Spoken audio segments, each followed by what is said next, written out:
At the start of the year, I spoke about all the things that I want to knit and crochet in 2026, kind of based on some of the learnings that I made with all the projects that I made last year. However, there's also a few things that I don't want to do this year. I did the same concept last year, and it is so interesting to look back on the kind of rules that I set myself and how I actually did stick to a lot of them and how it really progressed my designing process and just all my finished sort of pieces in general. And I came up with 5 things that I do not want to do relating to knit and crochet. And going straight in, the first thing that I don't want to do this year is use acrylic yarn, and instead I really want to focus on natural fibers. I kind of started doing this towards the end of 2025, and I'm really kind of trying to stick to it this year. Saying that, I have already made a project with acrylic yarn, but in my defense, it's a pair of mittens that I made 2 years ago, and those mittens I back then made with acrylic yarn. So in my head, it makes sense to choose a similar fibre to recreate an old thing. Obviously you can make it with 100% wool. It was just in that moment a lot easier to do it with an acrylic blend. But apart from that, I want to stay away completely from 100% acrylic. I want to avoid acrylic blends. Obviously there is a time and place for acrylic, and a lot of the time there'll be like a certain amount of acrylic or polyamide in a yarn blend. Certain types of yarn only exist as a non-natural fibre as well, and that's completely fine. They obviously exist for a reason, for specific projects that need that kind of yarn. But I'm talking more about when I'm self-drafting garments like jumpers and tops mainly. I've just found that in the past with the acrylic yarn jumpers that I made, I never end up wearing them because I sweat like hell already as a person. I'm a sweaty person, I can't help it. And acrylic does nothing for you to stop that. It in fact makes it 10 times worse. So I just feel incredibly uncomfortable wearing them. And also I find there's a lot more durability, longevity in the wool pieces that I have knit. And I find with a lot of the things that I'm creating at the moment, they really are pieces that I'm going to hold on to for years to come. So I want to set them up to be able to be worn for that amount of time as well. The next thing that I don't want to make in 2026 is seasonal projects or seasonal makes. Now, what I did a lot last year is knit and crochet based on the weather that it was outside at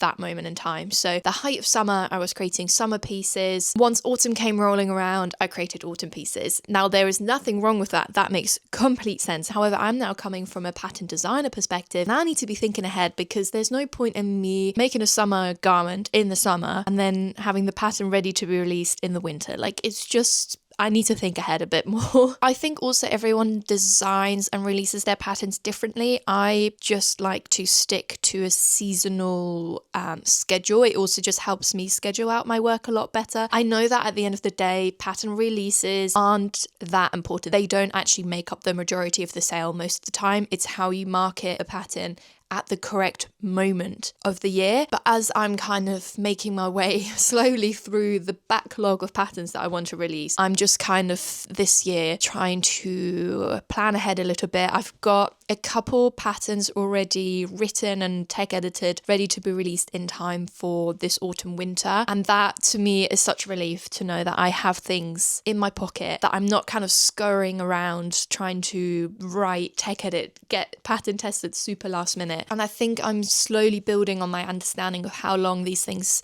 take, and just in general, for me, it makes a lot more sense for my planning and my schedule. That also brings me on to the third thing that I do not want to do this year, and that is creating things based on trends, or more so thinking short term. I've never really followed trends. If you think of trends as the most mainstream kind of term, but there's obviously trends still within the knitting and crocheting community, or generally just things that I am liking in fashion in that moment in time that I would then instantly create. And again, I am kind of coming from a self-drafting perspective, but I do think this also massively applies to anyone else who buys and follows other people's patterns. And something that I have actually been thinking about quite a lot is the kind of fast fashionification of like knit and crochet. For example, I am showing a project on Instagram and the video's going viral and everyone's like, where's the pattern, where's the pattern? And I have to say, sorry guys, it's going to be another 3 to 4 months because it's being tech edited and tested. And then people are confused. They're like, why is it taking so long? Can I not have it now? I want it now. And while I'm mega flattered when that happens, and it's also kind of needed for me to understand whether the pattern resonates with people and if people are actually going to buy it. But a huge part of me also wishes that people were more patient with knitting and crocheting patterns, because if you see a knit and crochet project and you love it and you literally cast it on the next second,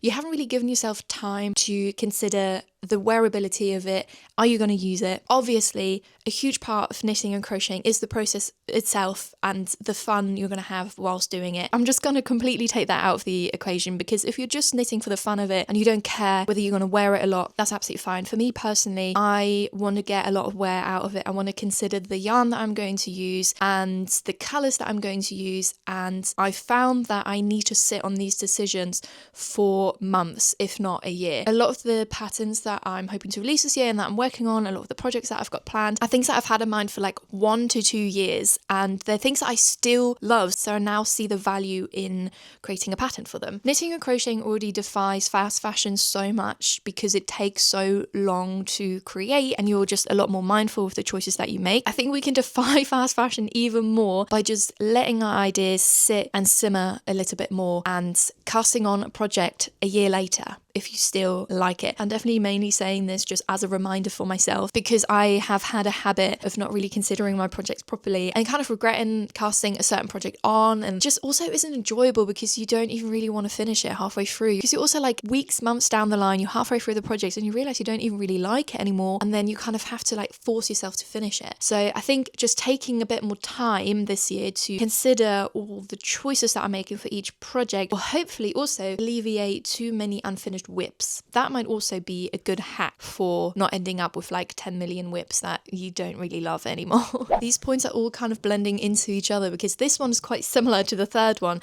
but the fourth thing that I don't want to do this year is to knit and crochet too many samples of like the same thing, and instead I really want to just like get things right the first time. I want to prep my tension swatches and my construction plans well ahead of even knitting or crocheting the first sample, like the first finished garment or piece or whatever I'm working on, because in the past and still kind of currently, my pattern writing process is me knitting or crocheting something, thinking that's nice, I might do a pattern for that, knitting and crocheting it again whilst also writing down the instructions, then knitting and crocheting it again to check all my instructions and go over it and fix any mistakes, any gaps that I had the sort of first time around, and then possibly even knitting and crocheting a fourth time before I then even feel confident enough to send it to a tech editor. Now that is a lot of time that I'm spending on just like one idea, and there's nothing wrong with that. I'm not discouraging people from doing lots of trial and error, knitting different things, trying things out, fixing mistakes. It's just that I've been doing it for a while now, that I want to make my process a lot more efficient. And I think I kind of want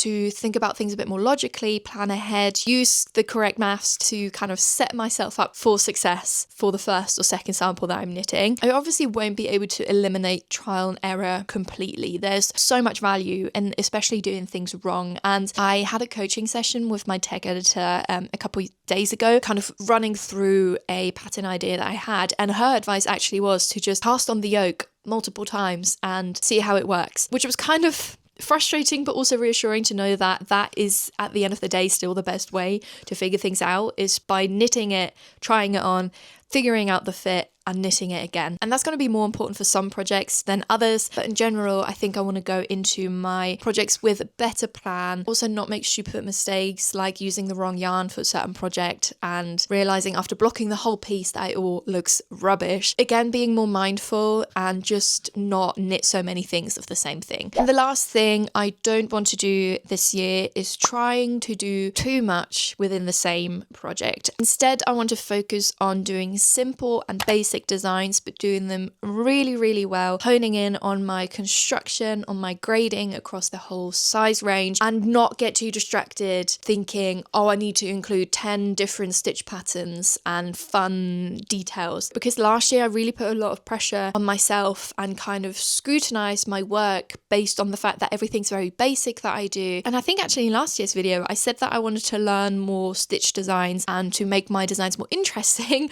by teaching myself different things, and I have learned a lot. actually. It's just that I don't need to do all of that. It's absolutely fine to do a basic cardigan design because you like the fit and you enjoy making it. I don't need to prove anything to anyone. There's also two separate points to that. Number one, my audience is mostly beginners. It's a lot of young people. Not saying that young people like my age can't be like mega advanced knitters, absolutely not saying that. I'm just saying the majority of people my age wouldn't have as much experience with knit and crochet techniques as older generations, and the designs that I'm creating are quite like current, so most of the people who buy my patterns are going to be beginners, so why wouldn't I cater to that? And at the same time, whilst I'm not a beginner knitter, I'm a beginner pattern writing designer, and it makes so much sense for me to create basic designs because it's easier to write, and then I can build on that in the future and write more intricate intermediate designs when I have the skill to do so. This point's definitely been like a relief for me to realize for myself and to kind of alleviate that weird unnecessary pressure that I was putting on myself. I'm definitely excited to watch this back next year and see if I've stuck to these rules and kind of what like learnings I've made from them. Let me know in the comments if you set yourself any kind of rules like this, or maybe even project specific things that you don't want to knit or crochet this year. Like maybe you don't want to knit any more socks because you don't end up wearing them or something like that. I will be very interested to know. But yeah, that is it from me today. Thank you always so much for being here, and hopefully I will see you next time.